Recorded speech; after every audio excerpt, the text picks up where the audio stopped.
Good evening. With the track and field season now into high gear and the National Senior Championships to select Jamaica's team to the IAAF World Championships in London less than a month away, the debate over who are the best placed athletes to secure their spots is raging. And at the heart of the discourse is the workload, be it real or perceived, being carried by the nation's star athletes who train locally and those who are in the American collegiate system. After double sprint Olympic champion Elaine Thompson lost her first race since the 2016 trials to American Tori Bowie over 200 meters on Saturday in Prefontaine, the expectant panic by many fans have started with the sentiment that she's been doing too much and is tired.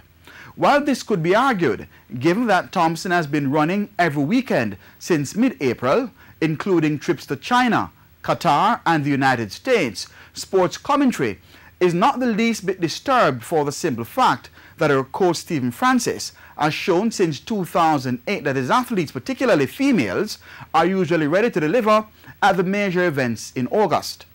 The multiple medals at the Olympic Games and World Championships in the last decade by the likes of Shelley and Fraser Price, Bridget Foster Hilton, Melaine Walker, Sharika Williams and Sharika Jackson, to name a few, are clear indications.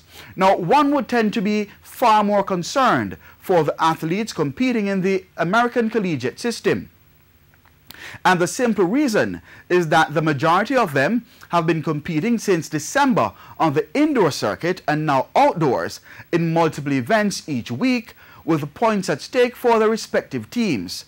Now, it is not impossible for those Jamaicans in the US college system to secure spots at trials and then win medals at the global championships, because we've seen the likes of Merlene Otte and Juliet Cuthbert secure medals for Jamaica during their time at American colleges in the early 1980s.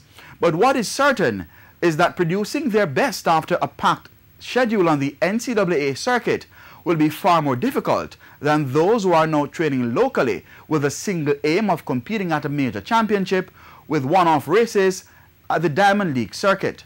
I'm Keon Rayner. Good evening.